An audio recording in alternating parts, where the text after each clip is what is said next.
রব ডাক দিবে, বান্দা তাহলে আমি আল্লাহর সামনে পেশ করার মতো কোনো আমল কি তোর কাছে আছে নাকি? বান্দা চিন্তা ভাবনা করে জবাব দিবে, লা ইয়া রাব্বি,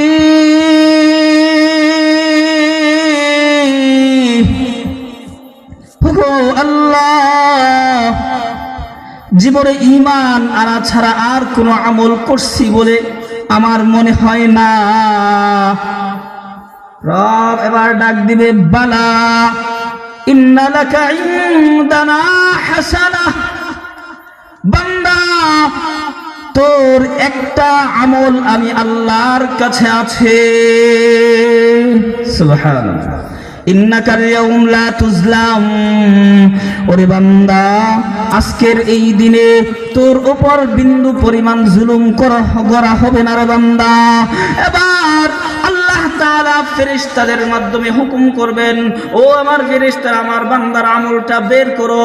এবার ছোট্ট একটা টুকরা বের করবে, এই টুকরার মধ্যে লেখা আছে আশহাদু আল্লা ইলাহা ইল্লাল্লাহ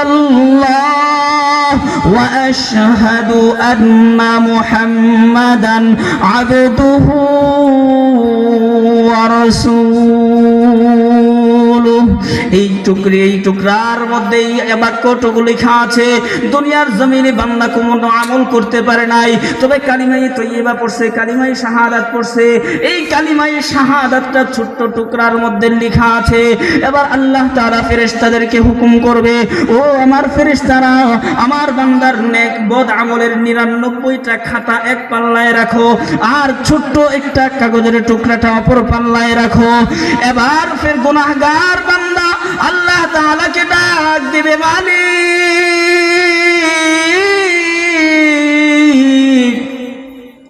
দৃষ্টির শেষ সীমা পর্যন্ত 99 খাতা, এত বিশাল বড় বড় খাতা,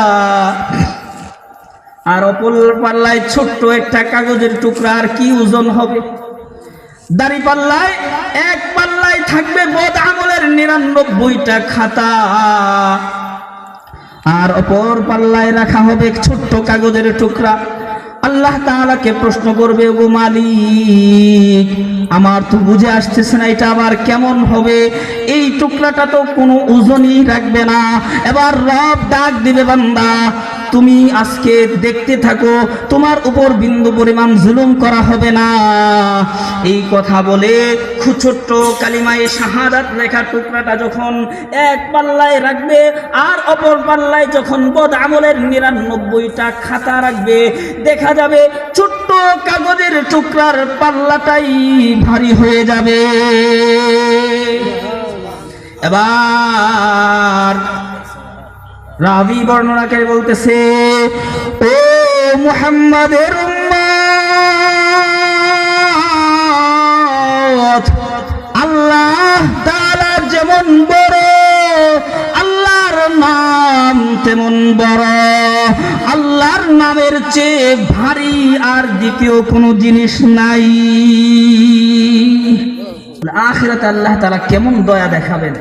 দুনিয়ার জমিন আল্লাহ তাআলা তো 99 ভাগ রহমত নিজের কাছে রাখছেন, কিন্তু আখিরাতে 99 ভাগ না, বরং সমস্ত মাখলুকাতের মাঝে বন্টন করে দেওয়া 1 ভাগ রহমতও আল্লাহ তাআলা নিয়ে নেবেন।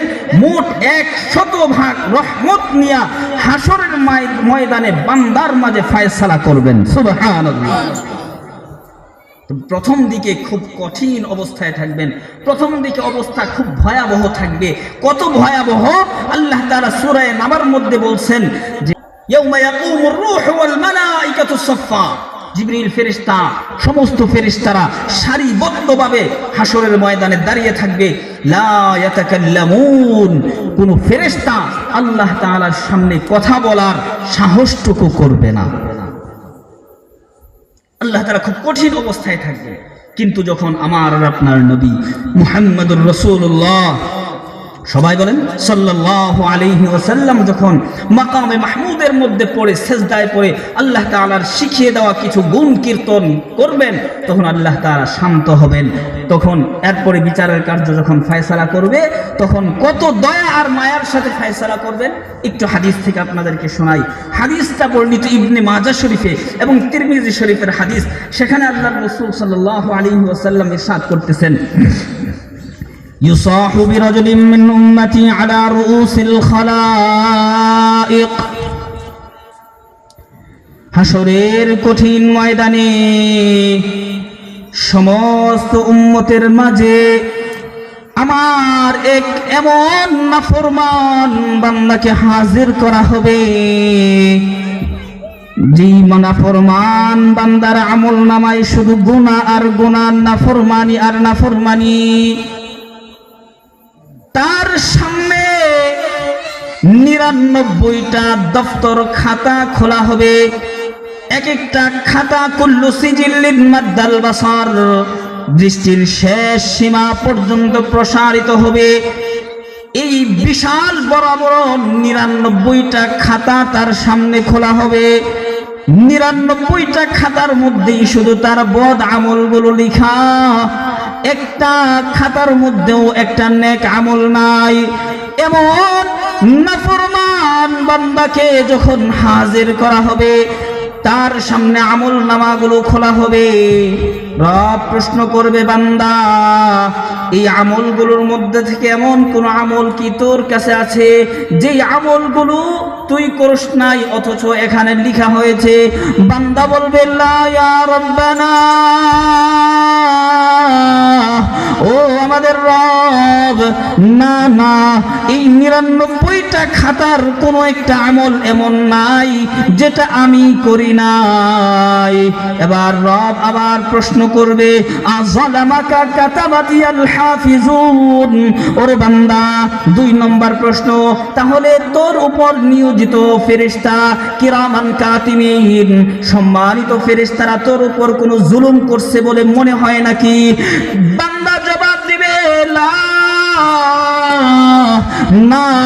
না, এটাও আমার মনে হয় না যে ফেরেশতারা আমার উপর জুলুম করছে।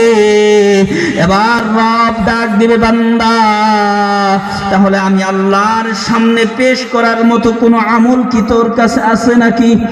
বান্দা চিন্তা ভাবনা করে জবাব দিবে, লা ইয়া রাব্বি,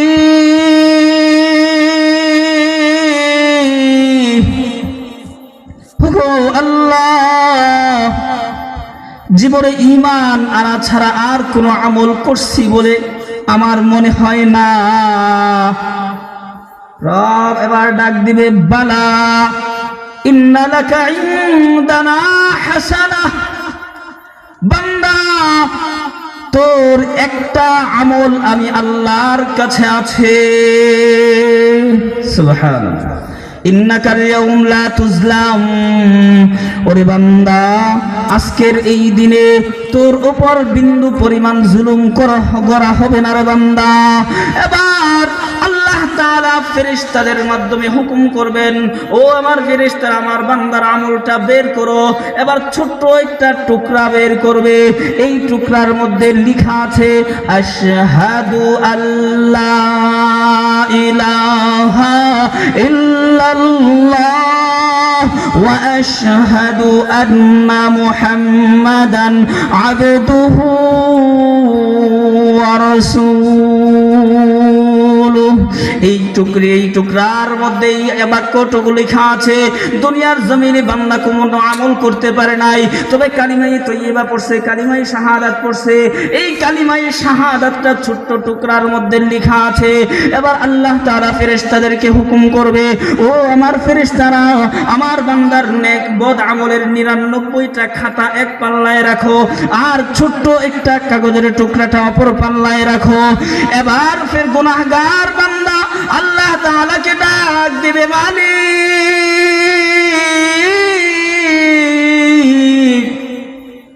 দৃষ্টির শেষ সীমা পর্যন্ত 99 খাতা, এত বিশাল বড় বড় খাতা,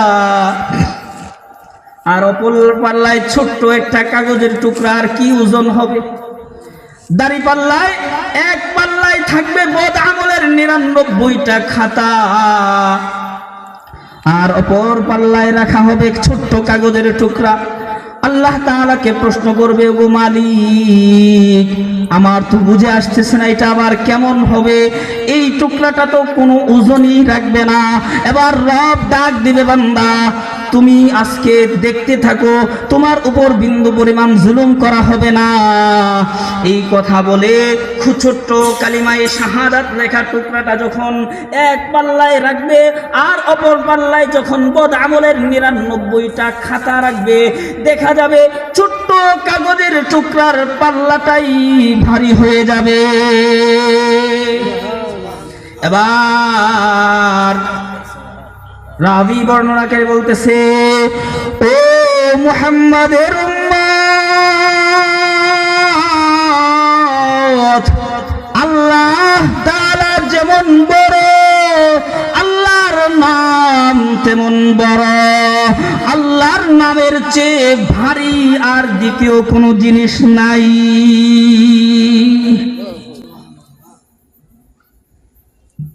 আল্লাহর রহমত, আল্লাহর দয়া, আল্লাহর মায়া। এজন্য বেশি বেশি কালিমাই তৈয়বা পড়ব। রাজি আছেন তো ইনশাআল্লাহ?